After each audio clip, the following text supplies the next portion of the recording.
নমস্কার শ্রোতা বন্ধুরা, সন্ধ্যায় গল্পের আসর ইউটিউব চ্যানেলে তোমাদের সবাইকে স্বাগত। আজকের গল্প হারাই খুঁজি কলমে রিমিতাকর। অর্ণবের মনের মধ্যে তোলপাড় চলছে। আজ নিলয়ের একটা কথাতেই তার হঠাৎ যেন বোধোদয় হয়েছে।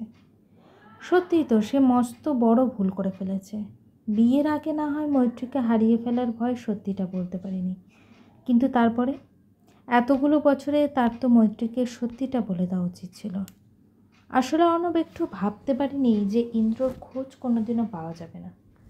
এতদিন তার মনে দুটো সম্ভাবনা ছিল, কিন্তু এক, ইন্দ্র বিয়ে করে বিদেশে সংসার পেতেছে, অথবা ইন্দ্র হয়তো আর পৃথিবীতে নেই, বেঁচে নেই। কারণ ইন্দ্র সেই মাত্র দুবার ফোন করেছিল, এতগুলো বছরে আর একটিবারও সে ফোন করেনি। কিন্তু ইন্দ্র এই মুহূর্তে যেন অনুভব করছে সত্যের শক্তি অপরিসীম, তার ক্ষয় নেই। কালের গহ্বরে সে কখনো হারিয়ে যায় না। একবার না একবার সে তোমার মুখোমুখি হবে, তোমাকে অনুতপ্ত সে করবেই। পাশের ঘর থেকে মৈত্রীর গলা ভেসে এলো, কী গো, খাবে এসো। অর্ণব অনিচ্ছা সত্ত্বেও উঠে পড়ে খাবার টেবিলের দিকে এগিয়ে যায়। মেঘা আর মৈত্রী টেবিলে বসে অপেক্ষা করছে। অর্ণব চুপচাপ খেতে শুরু করলো। মেঘা লুচি ছিঁড়ে মাংস ঝোলে ডুবিয়ে মুখে পুরে বলল, মা, দারুণ হয়েছে। ইস, রাধিকা মাসি আর মেশো কিছুই খেলো না, তুমি শুধু শুধু কষ্ট করে রান্না করলে। আমার খুব খারাপ লাগছে রে। রাধা প্রথমবার আমাদের বাড়িতে এলো, ভাবলাম রাতে খাইয়ে তারপর পাঠাবো, ওরা কিছুতেই শুনলো না। এরপর মৈত্রীর চোখ গেল অর্ণবের দিকে, সে অন্যমনস্ক হয়ে খেয়ে চলেছে। খুব অবাক হলো মৈত্রী। যে মানুষ প্রশংসা না করে মৈত্রীর রান্না মুখে তোলে না, সে আজ একেবারে চুপচাপ। এত ভালো মাংস রান্না হয়েছে তাও কিচ্ছু বলছে না। মৈত্রী অর্ণবের মুখে দেখে বুঝতে পারল যে সে গভীরভাবে কিছু একটা কথা ভাবছে। মৈত্রী ভুরু কুঁচকে তাকিয়ে বলল, কি গো, কি এত ভাবছ? রান্না কেমন হয়েছে বললে না তো? অর্ণব প্রায় চমকে উঠে বলল, দারুণ হয়েছে, একেবারে হোটেলের মতো। কি এত ভাবছ? এই তো বেশ আড্ডা দিয়ে হাসি মুখে বাড়ি ফিরলে, এখন আবার কি নিয়ে ভাবতে শুরু করলে? না না, তেমন কিছু না, ওই দাদার কথাগুলো মনে করছিলাম। মেঘা তো মন দিয়ে খাচ্ছিল। বাবার মুখে দাদা মানে নিলয়ের কথা শুনে সে প্রশ্ন করলো, বাবা, মেশো তোমাকে আমার কলেজে ভর্তির কথা কিছু বললো? হয়ে যাবে তো? কি হয়ে যাবে? উফ, তুমি না সত্যি। আরে, মেশো বললো না যে জেভিয়ার্সে ওনার একটা সোর্স আছে, সিট খালি থাকলে আমার হয়ে যেতে পারে, সেই বিষয়ে কি কিছু বললো? কই না তো, তবে দাদা বলেছে যখন নিশ্চয়ই চেষ্টা করবে। মেঘা উচ্ছ্বসিত হয়ে বলল, জেভিয়ার্সটা হলে খুব ভালো হবে, তবে ওই কলেজ আবার ভালো খরচ আছে। মৈত্রী অসহায় চোখে অর্ণবের দিকে তাকায়। অর্ণব এক্ষুনি কিছু বলল না, শুধু বলল, আগে তো হোক। মেঘা আবার উচ্ছ্বাস দেখিয়ে বলল, বাবা, সামনের রবিবার মেসোদের বাড়ি যাবে তো? হ্যাঁ যাব, বারবার যেতে বলেছে। মৈত্রীর চোখ কিন্তু বারবার অর্ণবের দিকে চলে যাচ্ছে। একটু আগের সঙ্গে এখন যেন অর্ণব অন্য মানুষ। এদিকে আবার মেঘার নতুন বায়না শুরু হলো। মেঘা একটু বড় হওয়ার পর থেকে নিজের ভালোটা যেন খুব ভালো করে বুঝে নিতে শিখে গেছে। প্রয়োজনে অর্ণবের কাছ থেকে কিছু আদায় করতে তার সম্মানে লাগে না, অথচ অর্ণবকে নিজের বাবা বলে ডাকতে তার আপত্তি। সন্তানের মানবিক অবক্ষয় মায়েদের গভীরে ধাক্কা দেয়, রাগ হয়, কিন্তু অন্য কারোর সামনে এসব নিয়ে আলোচনা করতে কোথায় যেন আটকায়। নিজের ব্যর্থতা সোচ্চারে বলার শক্তি কজনেরই বা থাকে। তাই হয়তো মৈত্রী মেঘার কথা শুনে অর্ণবের সামনে কিছু বলতে পারল না। খাওয়া শেষ করে মেঘা উঠে পড়ল। অর্ণবের খাওয়া শেষ, সে মুখ ধুয়ে সোজা নিজের ঘরে চলে গেল। মৈত্রী টেবিল পরিষ্কার করতে করতে এক মনে ভেবে চলেছে, অর্ণবকে কেন এমন লাগছে, কোন কারণে, কি সে অপমানিত হয়েছে, নাকি ব্যবসায় হঠাৎ করে কোনো গণ্ডগোল হয়েছে। যাই হোক, মৈত্রী কাজ সেরে চিন্তিত মুখে নিজের ঘরে ঢুকলো। দেখলো অর্ণব বিছানায় টান টান হয়ে শুয়ে রয়েছে, ডান হাতটা কপালে। মৈত্রীর চিন্তা আরও বেড়ে গেল। অর্ণবকে এমনভাবে চুপচাপ থাকতে সে বিশেষ দেখে না। যে কোনো সমস্যায় পড়লে অর্ণব সবার আগে তার সঙ্গে আলোচনা করে। তাহলে আজ কি হলো? তাহলে কি গোপন কথা যেটা অর্ণব বলবে বলছিল সেটা সত্যি কোনো ভয়ঙ্কর গোপন কথা যেটা সে তাকে বলতে পারছে না? ঘরের দরজা বন্ধ করে মৈত্রী পায়ে পায়ে খাটের দিকে এগিয়ে যায়। অর্ণবের পাশে বসে গায়ে হাত রাখিয়ে খুব শান্ত গলায় বলল, কি হয়েছে গো? কোনো সমস্যায় পড়েছো? আমায় কি যেন বলবে বলছিলে? অর্ণব কপাল থেকে হাত নামিয়ে মৈত্রীর মুখের দিকে তাকায়। এক দৃষ্টি তাকিয়ে থাকে মৈত্রী কিছুটা ভয় পেয়ে কিছুটা অবাক হয়ে বলল, কি হলো? এমনভাবে তাকিয়ে আছো কেন? আমার কিন্তু ভালো লাগছে না। যা বলার বলো, না হলে আমি ঘুমিয়ে পড়লাম। বাড়িতে ঢুকলে ফুরফুরে মেজাজে, তারপর হলোটা কি বলবে তো? খেতে খেতেও তো অন্যমনস্ক ছিল। অর্ণব মৈত্রীর হাতের ওপর হাত রাখে, উঠে বসে। তারপর কি যেন ভেবে বলল, মেঘার ব্যাপারে কি বলবে বলছিল সেটা আগে বলো, তারপর আমি বলছি। মৈত্র অস্থির হয়ে বলল, সে সব পরে শুনবো, আগে কি বলবে বলো। তুমি আগে বলো মৈত্র, আমার বলতে একটু সময় লাগবে। কেন সময় লাগবে? সময় লাগার কি আছে? কি এমন কথা যে বলতে এত আমতা আমতা করছো? চুমকির ব্যাপারে কিছু বলতে চাও? ওর সঙ্গে রাস্তায় দেখা হয়েছিল, নাকি তিনি জোর করে তোমাকে ওদের বাড়ি নিয়ে গিয়েছিল? শোনো, এসব কথা স্বচ্ছন্দে আমায় বলতে পারো। বিয়ের 16 বছর পর ওসব নিয়ে আমি অন্তত বিশেষ মাথা ঘামাই না। বিয়ের পরপর একটু একটু টেনশন হতো, কিন্তু এখন এইসব বয়সে ওসব নিয়ে আর ভাবি না। বলে ফেলো, আমার খুব ঘুম পাচ্ছে, সারাদিন খুব খাটাখাটনি গেছে। অর্ণব মৃদু হেসে চোখ নামিয়ে নিল। সে বুঝতে পারছে না কথাটা ঠিক কীভাবে শুরু করবে। একটু সময় পেলে ভালো হতো। হঠাৎ করে বলে দিলে মৈত্রী কীভাবে রিয়াক্ট করবে সে ঠিক বুঝে উঠতে পারছে না। কথা প্রসঙ্গে বলাটা হয়তো সহজ হবে। অর্ণব তাই কাতর হয়ে বলল, মৈত্রী প্লিজ বলো না, মেঘার সাথে তোমার কি কথা হয়েছে? তারপর বলছি। মেঘার সাথে তেমন কিছু হয়নি কথা, তবে মেঘার বাবার প্রসঙ্গ তুলছিল। বলেছে বাবার খোঁজে দেবস্মিতা মাসিকে 2বার ফোন করেছিলাম, কিন্তু ওরা কিছুই বলছে না, তাই আমাকে বলছে দেবুকে বলতে। কি করি বলো তো? আমার তো মুখে এসে গিয়েছিল ওর বাবার কথা, খুব ইচ্ছে করছিল বলে দিই যে তোর বাবার খোঁজ পাওয়া গেছে, কিন্তু তোমার সাথে কথা না বলে বলতে সাহস পেলাম না। মেঘাকে তো চিনি, এক্ষুনি দেবুকে ফোন করে ওর বাবার নম্বর চাইবে, তারপর দুম করে ফোন করে বসবে। কেন যে লোকটার খোঁজ পাওয়া গেল আমি তো ভাবতেই পারিনি কোনোদিনও খোঁজ পাওয়া যাবে। সে তো আমার কাছে মৃত ছিল। মেঘা যখন বাবা বাবা করছিল তখন বললাম, তুই বাবার খোঁজ নিয়ে কী করবি? বাবাকে এতদিনে একবারে ওর জন্য তোর খোঁজ নিয়েছে? মেঘা তখন কি বলল? কি আর বলবে? সেই সব জ্ঞান ওর আছে নাকি? শুধু বললো জিজ্ঞেস করবো কেন আমাদের ফেলে চলে গিয়েছিলে। আসলে আমি বুঝেছি আর কিছু না। মেঘা ভাবছে বাবার সাথে যোগাযোগ থাকলে ওর কেরিয়ারের সুবিধা হবে। বাবা হয়তো বিদেশে পড়াশোনার সুযোগ করে দেবে। ছোট তো, তাই বুঝতে পারছে না যে ওর বাবা ঠিক কতটা স্বার্থপর মানুষ। তাই ভাবছি কাল সকালে দেবুকে ফোন করে বলে দেবো ও যেন ফোন করে মেঘাকে ওর বাবার কথাটা জানিয়ে দেয়। মেঘা এবার নিজেই বুঝে নিক ওর বাবা কেমন মানুষ। আমরা হাজারবার বললেও তার মেঘা বিশ্বাস করবে না। অর্ণবের বুকটা যেন ধরাস ধরাস করে যেন মুহূর্ত বেড়ে গেল, ধরাস ধরাসটা। ইন্দ্রর সাথে মেঘার কথা হলে সে যদি বলে দেয় তোমার এখনকার বাবা আমার নিরুদ্দেশের সব কথা জানতো। অর্ণবের নীরবতা দেখে মৈত্র অধৈর্য হয়ে ধাক্কা দেয়। এই কি গো, কিছু বলছো না কেন? কি করব? মেঘাকে বলে দেবো? আমার একটাই ভয়, ওর বাবা যদি কোনো কারণে নিজে পাপের প্রায়শ্চিত্ত করতে মেঘার দায়িত্ব নিতে চায়। মেঘা কিন্তু বিদেশি ইউনিভার্সিটিতে পড়বার লোভ সামলাতে পারবে না, ওর বাবার কাছে চলে যাবে। 18 বছর বয়স হয়ে গেছে, এখন আর আটকেও রাখা যাবে না। অর্ণব শান্ত স্বরে বলল, অযথা ভয় পেও না, ইন্দ্র কখনোই কথা বলবে না। যে মানুষ নিজের মেয়েকে কোনোদিনও দেখতে চাইল না সে কোনোদিনও এ কথা বলবে না।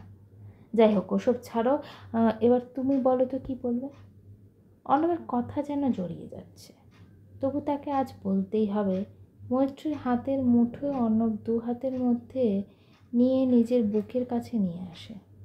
তারপর স্থির দৃষ্টিতে তাকিয়ে বলল, মৈত্রী আগে বলো, আমাকে ভুল বুঝবে না, মন দিয়ে কথাগুলো শুনবে, আমাকে ক্ষমা করে দেবে।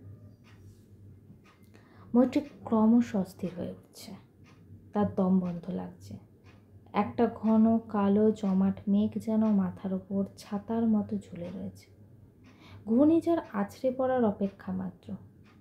এক দৃষ্টিতে অর্ণবের মুখের দিকে তাকিয়ে আছে মৈত্রী। অর্ণব শুরু করল, তুমি তো জানো মৈত্রী, ইন্দ্র ছোটবেলা আমার খুব কাছের ভাই ছিল। ইন্দ্রর মা মানে পিসি আমাকে খুব ভালোবাসতো, কোনোদিনই মনে হয়নি যে উনি আমার নিজের পিসি নয়। 10 বছর বয়সে যখন আমার মা চলে গেল তখন পিসি আমাকে বুকে টেনে নিয়েছিল। স্কুলের ছুটি পড়লে পিসির বাড়ি গিয়ে টানা থাকতাম। মৈত্রী অধৈর্য হয়ে উঠেছে। এসব কথা অর্ণবের মুখে সে বহুবার শুনেছে। কী বলতে চাইছে এখনও মৈত্রী যেন তার কোনো তল খুঁজে পাচ্ছে না। তবু সে অর্ণবকে থামালো না। অর্ণব বলে চলল, ইন্দ্র বরাবরই মুখচোরা। বাবা মা ছাড়া একমাত্র আমার সাথে সে ছোটো থেকে সব কথা ভাগ করে নিত। আমি ওকে ভীষণ ভালোবাসতাম। ও যে বরাবর পরীক্ষায় ফার্স্ট হতো তাতে আমার কোনো দিনও হিংসে হয়নি, বরং গর্বে বুক ভরে যেত। সবাইকে ডেকে ডেকে ইন্দ্রর কথা বলতাম। মৈত্রী আর পারল না, অর্ণবকে থামাতে বাধ্য হলো। ওরে বাবা, রাত দুপুরে এসব পুরনো কাসুন্দি ঘাটতে বসলে কেন? আমি কি নতুন? কিছু কি জানি না? সব জানি, কি বলবে সেটা তো বলো। প্লিজ মৈত্রী, আমাকে থামিও না। আজ আমাকে বলতে দাও। এসব না বললে তোমাকে আমি বোঝাতে পারবো না। আমার যখন চুমকির সাথে বিয়ে হলো তখন পিসি একদম সুস্থ ছিল, পুরো মায়ের কাজ করেছিল। তবে চুমকির কথাবার্তা হাব ভাব পিসির পছন্দ হয়নি। খুব মন খারাপ করে বলেছিল, অনি এ মেয়ের সঙ্গে তো সংসার করা খুব মুশকিল হবে। আরেকটু সাদামাটা সাধারণ মেয়ে হলে তোর সাথে সুখী হতে পারত। আমার বিয়ের 1 বছর পর ইন্দ্রর বিয়ের সময় তাই একদম সাধারণ ঘরের মেয়েকে পিসি ঘরে আনতে চেয়েছিল। তোমাকে দেখে পিসির তাই এক দেখাতে পছন্দ হয়েছিল। রূপ দেখে নেয়। তোমার সাথে কথা বলে পিসি পিসামশাই দুজনেই খুব আর কি ভালো লেগেছিল। যাই হোক, এর পরের ঘটনা তো সব জানো। চুমকি আসার পর থেকে পিসির বাড়ি বেশি যেতে পারতাম না। আসলে তখন এতটা অশান্তির মধ্যে থাকতাম যে কিছুই ভালো লাগতো না। চুমকি আমার কোনো আত্মীয় স্বজনদের বাড়িও যেতে চাইতো না। তারপর এমনকি আমাকেও যেতে দিত না। তাই তোমাদের বিয়েতে গিয়েও তেমন থাকতে পারিনি। পরের লোকের মতো শুধু নিমন্ত্রণ খেয়ে চলে এসেছি। পিসি আমার অবস্থা বুঝেছিল, কিন্তু ইন্দ্রর খুব অভিমান হয়েছিল। আসলে আমি ওর দাদা, বন্ধু সব ছিলাম। মৈত্রী হাই তোলে, বালিশ টেনে শুতে যায়, ঘুম চোখে বলল, তোমার বলতে ইচ্ছে করছে বলে যাও। আমি শুয়ে শুয়ে চোখ বন্ধ করে শুনছি। অর্ণব মৈত্রীর হাত থেকে বালিশটা কেড়ে নিয়ে বলল, মৈত্রী প্লিজ, আর বেশি বাকি নেই, একটু শুনে তারপর শো। দূর, যেসব কথা মনে করতে চাই না সেসব বলেই চলছে। কী শুনবো? ইন্টারেস্টিং কিছু বলো, শুনছি। শোনো না, তারপর তো তোমাকে নিয়ে ইন্দ্র বিদেশে চলে গেল। ইন্দ্র কিন্তু বাবা মাকে, বিশেষ করে মাকে ভীষণ ভালোবাসত। ওখান থেকে ফোন করে আমাকে এটা ওটা কিনে বাবা মাকে দিয়ে আসতে বলতো। আমার সাথে ওর একটা জয়েন্ট অ্যাকাউন্ট খুলে সেখানে টাকা রেখেছিল, সেটা থেকে খরচ করতে বলতো। পুরো নিজের দাদাও ভাবতো আমাকে। তারপরে কয়েক বছর কেটে গেল, আমি অশান্তিতে ডুবে রয়েছি। তিন্নি হলো, চুমকি আমাকে ছেড়ে চলে গেল। তারপর একদিনকে ফোন করে বলল দেশে ফিরে আসছে, তবে কলকাতায় নয়, মুম্বাইতে থাকবে। এটাও বলেছিল তুমি কলকাতায় মা বাবার কাছে থাকবে। তারপর মেঘা হলো। এদিকে চুমকির ছেড়ে যাওয়াটা আমাকে এতটা লজ্জা দিয়েছিল যে কারোর বাড়িতে যেতাম না। ওই সব নিয়ে প্রশ্নের মুখোমুখি হতে আমার আর ভালো লাগতো না। অন্নপ্রাশনে পর্যন্ত যেতে পারিনি।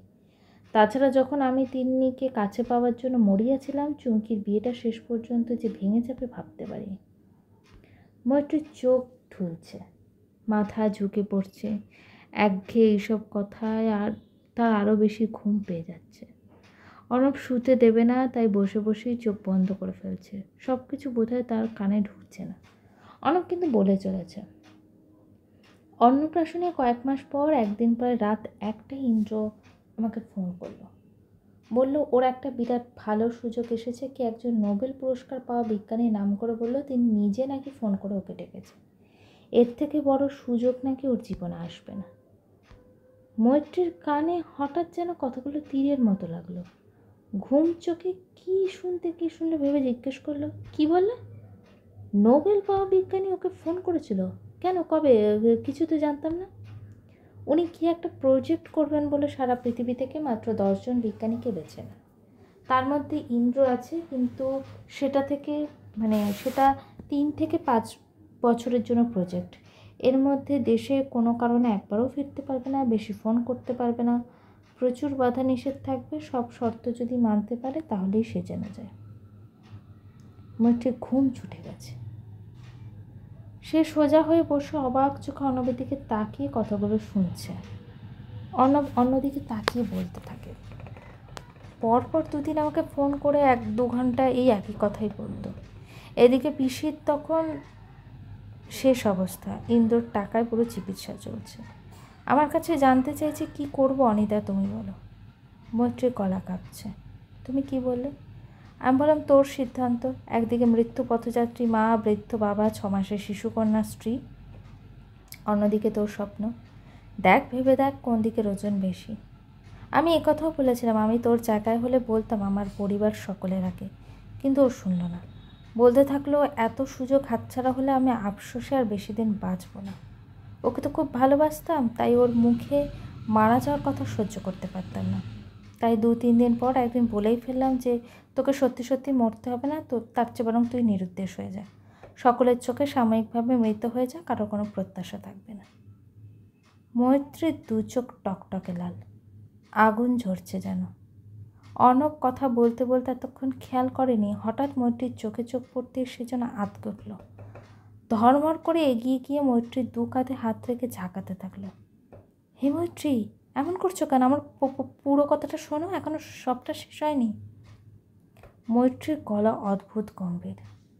দাঁতে দাঁত চেপে এক ঝটকা অর্ণবকে সরিয়ে দিয়ে উঠে দাঁড়িয়ে বলল, তুমি তাহলে ইন্দ্রকে নিরুদ্দেশ হওয়ার পরামর্শটা দিয়েছিলে, আর এত বছরে এত বড় সত্যিটা আমাকে গোপন করে গেলে কেন? আমি তোমাকে বিয়ে করব না তাই? তোমরা 2 ভাই কি আমাকে দড়ি বাঁধা পুতুল ভেবেছিলে, যাকে যখন খুশি যেমন খুশি নাচানো যায়? মৈত্রীর এমন রূপ অর্ণব আগে কখনো দেখেনি।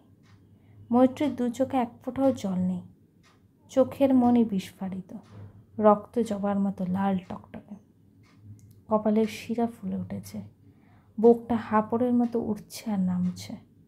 অর্ণবের হাত পা ঠান্ডা হয়ে আসছে। ঘড়ির দিকে আর চোখে তাকিয়ে দেখল রাত 12:30। কীভাবে শান্ত করবে সে মৈত্রীকে? গল্পটি কেমন লাগলো অবশ্যই কমেন্ট করে জানিও। আর আমার চ্যানেলের গল্পগুলো যদি তোমাদের ভালো লেগে থাকে, চ্যানেলটিকে সাবস্ক্রাইব করে পাশে থেকেও। গল্পের পরবর্তী অংশ খুব শীঘ্রই আসছে। আগামীকাল শুভদৃষ্টি পর্বের বাকি পর্ব আসবে।